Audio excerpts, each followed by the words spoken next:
দর্শক, স্বাগত জানাচ্ছি হিডেন স্টোরি বাই শাহিদুলের আজকের এপিসোডে। আমরা বলে থাকি আমাদের এই চ্যানেল আপনাদেরকে অন্তরালের খবর দেবার জন্যই আমরা তৈরি করেছি, যেখানে বাংলাদেশের বাইরের এবং বাংলাদেশ সংশ্লিষ্ট নানা বিষয়ে আমরা আলোচনা করে থাকি। দর্শক, আজ অন্তরালের খবরের যে বিষয়টি আপনাদেরকে জানাবো সেটি বাংলাদেশের সাধারণ নির্বাচন, যেটি নিয়ে এখন সারা দেশ, সারা বিশ্ব এখন আলোচনার মধ্যে রয়েছে। বিশেষ করে বাংলাদেশের রাজনৈতিক দলগুলোর সঙ্গে বর্তমান যে অন্তর্বর্তীকালীন সরকার রয়েছে তাদের একটি বোঝাপড়ার বিষয় রয়েছে। বাংলাদেশের এই জাতীয় নির্বাচন নিয়ে আলোচনা বেশ কিছুদিন ধরেই মোটামুটি গরম হয়ে উঠেছে। তার প্রধান কারণ, বাংলাদেশের এখন যারা অন্তর্বর্তীকালীন সরকারে রয়েছে সেই সরকারের যিনি প্রধান, সেই সরকারের যিনি নেতৃত্ব দিচ্ছেন সেই ডক্টর মোহাম্মদ ইউনূস, যিনি বারবার এই নির্বাচন কবে হবে, কখন হবে তা নিয়ে একাধিক মন্তব্য করেছেন এবং প্রত্যেকটি মন্তব্যে নতুন নতুন তারিখ, নতুন নতুন নির্দেশনা এসেছে। পক্ষান্তরে বাংলাদেশের এই যে পরিস্থিতি, এই গত বছর যে জুলাই আগস্ট কথিত ছাত্র আন্দোলনের নামে যে সরকার পতন, শেখ হাসিনা সরকারের পতন হয়েছে, তা নিয়ে তারপর মূলত যারা রাষ্ট্র ক্ষমতাকে পরিচালনা করছে নেপথ্য থেকে, তারা বাংলাদেশের সামরিক বাহিনী, বিশেষ করে বাংলাদেশ সেনাবাহিনী। সেই সেনাবাহিনীর তরফে নির্বাচন নিয়ে একরকম কথা বলা হয়েছে, অন্যরকম কথা বলা হচ্ছে সরকারের পক্ষ থেকে। জানিয়ে সম্প্রতি সময় রাজনীতির মাঠ নানাভাবে গরম হয়ে উঠেছে। আমরা জানি যে 2024-এর 5 আগস্ট যে ক্ষমতার পালাবদল হয়েছে তা নিয়ে নানা প্রশ্ন রয়েছে এবং সেটি নানা যৌক্তিকতা, অযৌক্তিকতা এবং নানা আলোচনা সমালোচনা রয়েছে তার মধ্যে। কিন্তু সর্বোপরি যে বিষয়টি এখন আলোচনার মুখ্য পর্যায়ে রয়েছে বা কেন্দ্রবিন্দুতে চলে এসেছে সেটি হচ্ছে বাংলাদেশের সাধারণ নির্বাচন। গত বছর যখন বাংলাদেশের তৎকালীন প্রধানমন্ত্রী শেখ হাসিনা বাংলাদেশ থেকে ভারতে আশ্রয় নেন, ঠিক সেই দিন বাংলাদেশের সেনাপ্রধান ওয়াকারুজ্জামান তিনি একটি প্রেস কনফারেন্সে বলেছিলেন যে বাংলাদেশে যে নির্বাচন, জাতীয় নির্বাচন সামনে, সেটি অনুষ্ঠিত হওয়া পর্যন্ত বাংলাদেশ সেনাবাহিনী দেশের দায়িত্ব থাকবে এবং বাংলাদেশ সেনাবাহিনী একটি সুষ্ঠু, নিরপেক্ষ, অবাধ এবং সর্বদলের গ্রহণযোগ্য একটি নির্বাচন উপহার দিয়ে যে নির্বাচনটি গ্রহণযোগ্য হয় সারা বিশ্বে, সেই নির্বাচনটি দিয়ে মূলত তারা ব্যারাকে ফিরে যাবে।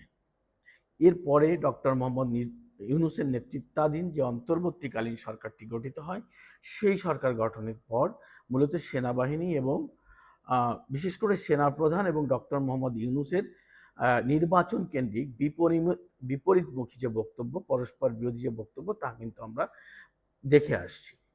কিন্তু সম্প্রতি সময়ে নির্বাচন নিয়ে সরকার এবং সেনাবাহিনীর যে নির্বাচনের ডেডলাইন, সেই ডেডলাইন নিয়ে যে যুদ্ধ, সেই যুদ্ধটি মূলত আমাদেরকে ভাবিয়ে তুলেছে। প্রধান উপদেষ্টা ডক্টর মোহাম্মদ ইউনূস তার বিভিন্ন বক্তব্যে বিভিন্ন সময়ে বেশ কয়েকটি নির্বাচনের সম্ভাব্য তারিখ, ঠিক নয়, মাস তিনি ঘোষণা করেছেন। কিন্তু আমাদের যিনি সেনাপ্রধান রয়েছেন, নেপথ্যে যিনি সরকার পরিচালনা করছেন বলে আমরা জেনে থাকছি বা আমরা ধরে নিচ্ছি, সেই সেনাপ্রধান জনাব ওয়াকারুজ্জামান তিনি কিন্তু এর আগে একাধিকবার বলেছেন যে এবছর ডিসেম্বরের মধ্যে তিনি নির্বাচন চান এবং এই নির্বাচন দিয়ে তিনি বাংলাদেশের সেনাবাহিনীকে নিয়ে ব্যারাকে ফিরে যেতে চান এবং পরবর্তীতে যাতে রাষ্ট্রীয় ক্ষমতায় যে রাজনৈতিক দল আসীন হবে তারা ক্ষমতা পরিচালনা করতে পারে, সেই ব্যবস্থা উনি দেখতে চান। কিন্তু সেনা প্রধানের সঙ্গে সমন্বয়হীনতার মধ্য দিয়ে এই অন্তর্বর্তীকালীন সরকারের যে প্রধান উপদেষ্টা ডক্টর মোহাম্মদ ইউনূস, তিনি সম্প্রতি সময়ে তারেক রহমান, বিএনপির যিনি ভারপ্রাপ্ত চেয়ারম্যান, তার সঙ্গে লন্ডনে একটি বৈঠক করে বলেছেন বাংলাদেশের নির্বাচন এপ্রিল নাগাদ হতে পারে এবং ফেব্রুয়ারি থেকে এপ্রিলের মধ্যে হতে পারে, এরকম কথাও তখন কিন্তু শোনা যাচ্ছিল। বিএনপির পক্ষ থেকে ডক্টর মোহাম্মদ ইউনূসের সঙ্গে বৈঠকের পর ওনারা বলেছেন এই নির্বাচন ফেব্রুয়ারিতে হবে, কিন্তু ডক্টর মোহাম্মদ ইউনূস বলেছিলেন এপ্রিলে হবে। আবার উনি বলেছিলেন যে জুনের মধ্যে নির্বাচন হবে। কিন্তু সর্বশেষ আজ ডক্টর মোহাম্মদ ইউনূস তিনি তার এক বক্তব্যে বলেছেন ফেব্রুয়ারিতে নয়, এপ্রিলে তিনি নির্বাচন দিয়ে সরে যাবেন। এই যে নির্বাচন কেন্দ্রিক ডেডলাইন যেটি দেওয়া হচ্ছে, নির্বাচনের ডেডলাইন, এই নির্বাচনের ডেডলাইন নিয়ে বারবার নানাবিধ কথাবার্তা, জনমনে যেমনটা বিভ্রান্তি তৈরি হয়েছে তেমনটা সংকট তৈরি হয়েছে রাজনৈতিক অঙ্গনেও। একে তো বাংলাদেশের প্রধান এবং অন্যতম শক্তিশালী রাজনৈতিক দল বাংলাদেশ আওয়ামী লীগকে এই মুহূর্তে রাজনীতি করতে দেওয়া হচ্ছে না। একরকম গায়ের জোরে, একরকম অনৈতিকভাবে, বেআইনিভাবে, অসাংবিধানিকভাবে আওয়ামী লীগকে নিষিদ্ধ করা হয়েছে। তাদেরকে রাজনৈতিক কর্মসূচি থেকে নিষিদ্ধ করা হয়েছে। তাদের নেতাকর্মীদের প্রচুরভাবে গ্রেপ্তার করা হচ্ছে, গণগ্রেপ্তার করা হচ্ছে, নির্যাতন নিপীড়ন করা হচ্ছে। সেই রাজনৈতিক প্রেক্ষাপটে দাঁড়িয়ে তাদেরকে বাইরে রেখেই মূলত একটি নতুন নির্বাচনের আলোচনা চলছে। এখন এই নির্বাচনের আলোচনাটি সবচেয়ে বেশি সমালোচনার জন্ম দিয়েছে একটি কারণে, সেটি হচ্ছে ডক্টর মোহাম্মদ ইউনূস এবং সেনাবাহিনী প্রধানের বিপরীতমুখী নির্বাচনের ডেডলাইন ঘোষণা নিয়ে। আদৌ তো সেনাপ্রধান সাংবিধানিকভাবে আসলে নির্বাচনের তারিখ ঘোষণার কেউ নয়। সেক্ষেত্রে অন্তর্বর্তীকালীন সরকার কি নির্বাচন করতে পারে? সংবিধান কি সেটাকে সাপোর্ট করে? সে আলোচনাটাও কিন্তু এখন উঠে আসছে। কিন্তু পরিস্থিতি যেখানে সে দাঁড়িয়েছে, সেই আলোচনার চেয়ে সবচেয়ে বড় আলোচনা আদৌ বাংলাদেশে নির্বাচন হচ্ছে কিনা। আমাদের কাছে কিন্তু দর্শক এই মুহূর্তে একটি খবর রয়েছে, সেটি হচ্ছে বাংলাদেশে আদৌ ডক্টর মোহাম্মদ ইউনূসের নেতৃত্বাধীন সরকার নির্বাচন দিতে রাজি নয়। কারণ দুটি। একটি হচ্ছে বাংলাদেশের অন্যতম রাজনৈতিক দল বাংলাদেশ জাতীয়তাবাদী দল বিএনপি, যারা নির্বাচন নিয়ে মরিয়া হয়ে উঠেছে। নির্বাচন যত দ্রুত সম্ভব তারা চাইছে, আসলে তাদের তর্স হইছে না যত তাড়াতাড়ি তারা ক্ষমতায় বসতে চাইছে, তাদের আসলে সেটা নিয়ে তর্স হইছে না। কিন্তু বাংলাদেশের এই প্রেক্ষাপটে দাঁড়িয়ে আদৌ কি আওয়ামী লীগকে ছাড়া নির্বাচন করা সম্ভব কিনা? প্রশ্ন হচ্ছে আওয়ামী লীগকে ছাড়া বাংলাদেশে নির্বাচন হবে কিনা।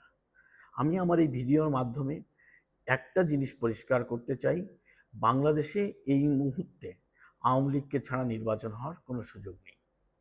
কারণ বাংলাদেশের অন্যতম প্রধান রাজনৈতিক দল বাংলাদেশ আওয়ামী লীগ, যারা নির্বাচন পরিসংখ্যানে আপনি যদি জানেন, আপনারা যদি দেখে থাকেন, যদি বিশ্লেষণ করে থাকেন, তাহলে বাংলাদেশের ইতিহাসে সর্বশেষ যে নির্বাচনটি গ্রহণযোগ্য নির্বাচন হিসেবে ধরা হয়ে থাকে বা বলা হয়ে থাকে, যে নির্বাচনে বিএনপি, জামাত বা অন্যান্য রাজনৈতিক দলগুলো অংশগ্রহণ করেছিলেন, সেই 2008 সালের জাতীয় সংসদ নির্বাচনে বাংলাদেশ আওয়ামী লীগ 41% ভোট পেয়ে নির্বাচিত হয়েছিল। 41% মানুষকে বাদ রেখে, আমি ধরে নিলাম তর্কের খাতিরে, যুক্তির খাতিরে, ক্ষমতায় থাকার কারণে 5% ভোট বা 10% ভোট তাদের নেই, কিন্তু 30% ভোটার, 30% জনগোষ্ঠীকে বাদ রেখে কি আদৌ একটি দেশে নির্বাচন সম্ভব কিনা? হ্যাঁ, জোর জবরদস্তি নির্বাচন সম্ভব, কিন্তু একটি সরকার, যে সরকারটি সংস্কারের নাম করে, যে সরকারটি ব্যতিক্রমী দেশ গড়ার নাম করে, বৈষম্যহীন দেশ গড়ার নাম করে রাষ্ট্র ক্ষমতায় আসীন হয়েছে, এবং যার ব্যাগ বাংলাদেশের সেনাবাহিনী, সামরিক বাহিনী বা বিভিন্ন বাহিনী রয়েছে, সেই সরকার কি আদৌ প্রধান রাজনৈতিক দল, বাংলাদেশের একটি প্রধান রাজনৈতিক দল আওয়ামী লীগকে ছাড়া নির্বাচন করতে পারে? সেই সরকার যদি পারেও, তাহলে এই 30% মানুষ কি সেই নির্বাচন মেনে নেবে? তা কি আন্তর্জাতিক অঙ্গনে গ্রহণযোগ্য হবে? এই একটি প্রশ্ন কিন্তু রয়ে গেছে। আরেকটি প্রশ্ন, যে ডক্টর মোহাম্মদ ইউনূস আদৌ নির্বাচন দেবেন কিনা। আমরা কিন্তু এইখানে একটি জোরালো কথা বলতে পারি যে আদৌ ডক্টর মোহাম্মদ ইউনূস নির্বাচনমুখী নয়।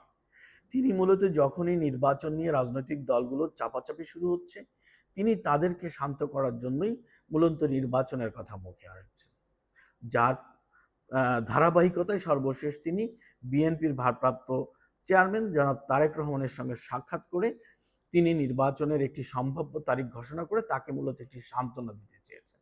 আমি বলবো আসলে এটি এপ্রিল মাসে যে নির্বাচনের কথা বলা হয়েছে সেটি আসলে এপ্রিল ফুল হবে, কারণ বাংলাদেশে এপ্রিল মাসে নির্বাচন হওয়ার সম্ভাবনা নেই। এটি আমরা আগেও বলেছি, কারণ মার্চের শেষ সময় নির্বাচন বাংলাদেশের অনুষ্ঠিত হবে মাহে রমজান। 92% মুসলিম জনগোষ্ঠীর দেশে ইসলামিক এত বড় একটি আচার অনুষ্ঠানের মধ্যে বাংলাদেশের মানুষ নির্বাচনমুখী হবে, এটি বিশ্বাস করার কোনো কারণ নেই। আসলে ডক্টর মোহাম্মদ ইউনূস একটি চতুর লোক। তার ছল চাতুরি দিয়ে সে যেমন জুলাই আগস্ট সংগঠিত করেছে, ঠিক সেই একই কায়দায় ছল চাতুরি খাটিয়ে দেশের যারা রাজনৈতিক করার সুযোগ পাচ্ছে, দেশের যেসব রাজনৈতিক দল, তাদের মাথায় হাত বুলিয়ে পিঠিয়ে হাত বুলিয়ে সে আসলে জুলাই সনদ বাস্তবায়ন করতে চায়।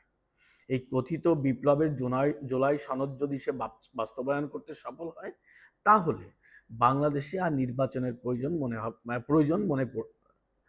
প্রয়োজন পড়বে না আগামী 10 বছরের মধ্যে। জুলাই সনদ দিয়ে তিনি মূলত তাদের এই বাচ্চা কাচ্চাদের নিয়ে, তাদের এই অবুঝ বালকদের নিয়ে মূলত সে রাষ্ট্র পরিচালনা করতে চায়।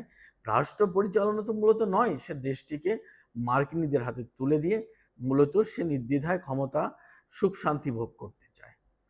তো বাংলাদেশে আসলে নির্বাচন জুলাই, এপ্রিল, মে, জানুয়ারি, ডিসেম্বর এগুলো কথিত একটি সান্ত্বনা। এটি মূলত সান্ত্বনা। আসলে আপাতত বাংলাদেশে নির্বাচন অনুষ্ঠানের কোনো সুযোগ নেই ডক্টর মোহাম্মদ ইউনূসের অধীনে।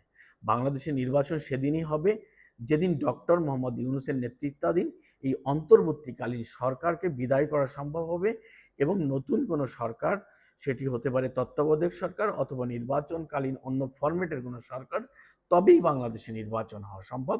তার আগে বাংলাদেশে নির্বাচন হওয়া কোনো রকম সম্ভব নয়। দর্শক, এই ছিল আমাদের আজকের অন্তরালের খবর। আপনারা ভালো থাকুন, দেখা হবে আগামী কোনো এপিসোডে।